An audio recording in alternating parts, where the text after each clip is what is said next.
I feel prettier with wigs or straight hair. I feel prettier.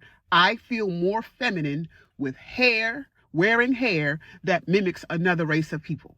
And I know that's a shame. And I know that's some internalized self-hate. But listen, my eyes aren't fooling me. I don't look, okay? I don't look that good in any style. But definitely when my hair looks what it looks like, natural. You know how some men, black men, they like a woman natural in theory, but if you put her side by side with a woman with a wig, they would choose a woman with a wig. I think a lot of black women are on that type of tip. We like our hair natural in theory. We should like it in theory. We like it better on somebody else, but when it comes to us, we do not look feminine. We do not look we do not look pretty. And the black community knows that we have those self-esteem issues. The black men and black women, they know we have these insecurities around our hair. And instead of letting us be great, what do? Taunt and pick, and knowing everything that we're going through. Knowing that for real, I don't want to wear straight. I don't want to wear straight hair.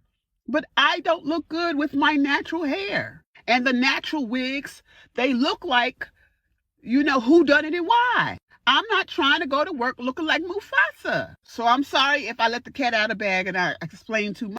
So I just want to start off like this, right? There's a lot of times where I'll do videos and it's like, whatever type of deal. And you happen to hear when you look at this video and you can see the type of hurt and the pain that she has.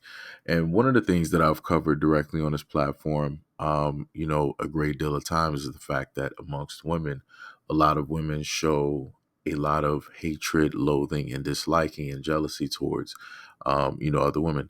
And other women treat each other horribly.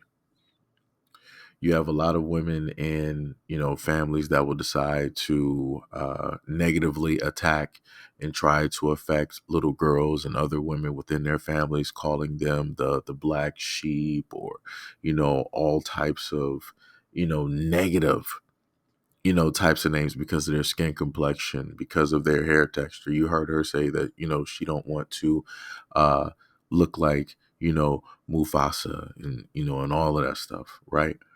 And the reason why you see this image here, these are images of hairstyles from the 90s, and you might have seen some of these in the early 2000s. This is what I'm used to seeing, right? Black women, more than any other woman on this planet, I could safely say that black women have a plethora of hairstyles that they can literally dip into and just, bring back if they want to. And in a lot of instances, I've seen a lot of black women with short hair. At one point in time during like the 90s, maybe touching on the early 2000s, the short hairstyle was a thing. You had black women wearing short hair, and I mean wearing short hair, and it was a beautiful thing to behold. It was an awesome thing. Right. And the only thing stopping some black women, they were like, well, I might not have, the face for it, or it might not really, match up with me, and stuff. But other than that, if you were a black woman during that time, you were more than likely trying out or wearing that short hairstyle. If it wasn't the Betty Boo type of hairstyle, it was sort of a asymmetrical, type of thing where, it gave a type of look when it, came down to, your face. Some women out there know, what it is that I'm talking about. I might not, be able to give a great example, maybe an example, maybe in front of you. But yeah, like, black women have a field of hairstyles, and it's crazy to see a black woman say the things that she is stating, right now. And I understand that some black women are going to state, because I've seen them directly on Twitter, some black women are going to sit up there and state that, oh, well, she just needs to speak for herself, and that's just her, and that's the way she feels about herself. But if we're actually, right, if we're actually being real, you're not going to tell me there was not a point in time in your life where there was something that you didn't specifically like about yourself. And a lot of times when it does deal with black women, it does come down to hair, because the hair is basically the crown, right? That is that shining star, that is the moon, that is the sun, that is the thing that is going to, make or break something, right? And throughout my life, I've seen a lot of black women get frustrated over, their hair, having to deal with it, and having to position it when it's in this natural form and it's not coming out the way that they wanted to come out. And they're just like, whatever, I'm just gonna, put on a wig, or I'm gonna do something a little bit different.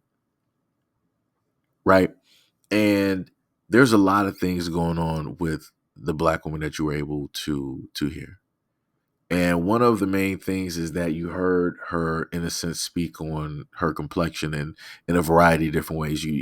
And again, that's reinforced by society. That's reinforced by the media that she consumes. That's reinforced by the women that she perceives or deem as beautiful. That's reinforced by her friends.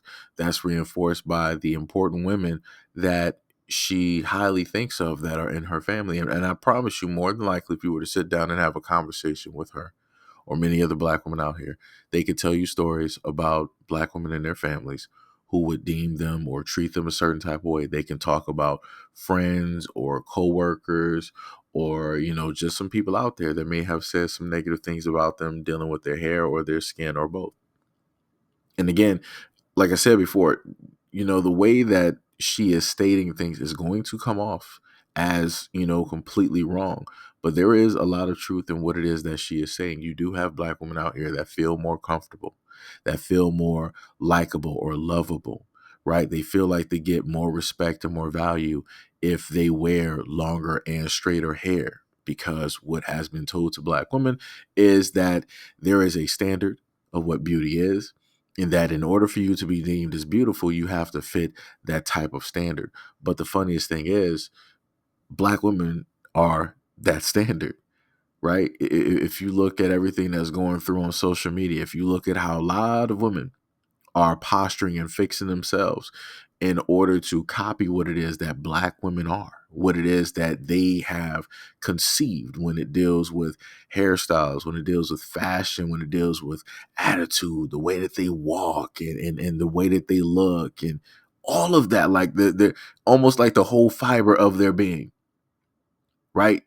And just like somebody said before, the greatest trick the devil ever played was to make the world that think that he didn't exist. The greatest trick that the world ever played was to make black women think that they are not beautiful. That was the greatest trick. And it is still working, still to this date. Of course, you're going to have black women out there that's going to say that, oh, well, that's just, the some that are up there that doesn't, have anything to do with me, and yada, yada, yada. It might not. You are so correct. It might not, as an individual, might not have anything to do with you. You might be knowledgeable. You might have the utmost education. You might have this. You might have that. But at the end of the day, sooner or later, you're going to have a daughter. That same thing that you feel right now that took you a lifetime to get to, when your daughter is born and she's able to see her first words and she has a perception and her own point of view and she can compare and contrast, she's going to look at herself and she's going to compare herself to the rest of the girls, to the rest of the women out there. She's not going to have that same confidence that you have. She's not going to have that same knowledge, respect, and love for self that you have. It's not going to be that. So you're right. As a woman right now, you are 100% right. It don't affect you if you are that individual that thinks that. But it's going to affect your daughter. It's going to affect your daughter's daughter and your daughter's daughter's daughter. So the main thing that I'm saying is this. For the black women out there that feel that they have this type of confidence, you need to pass that on to a lot of your sisters, a lot of other black women directly out there, because they need that. They need that boost. They are literally having to take an onslaught of a variety of negative things that are being stated about them, and how it is that they're not deemed or seen as beautiful. You are the ones that need to put that battery directly in their back. You are the ones that need to, cover them, with the type of love and nurturing, the type of forgiveness, right, that they deserve.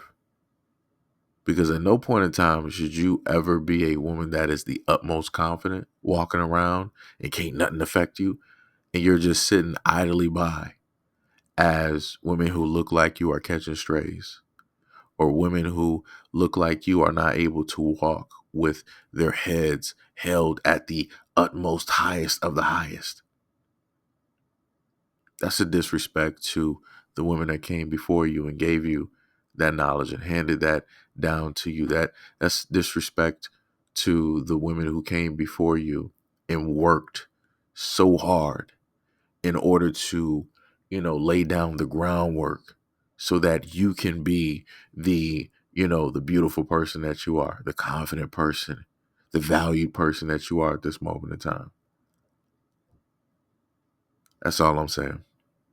I'm pretty sure there's a lot of other notes and stuff like that I could hit, directly about this video, but I feel that I should just, leave it at that.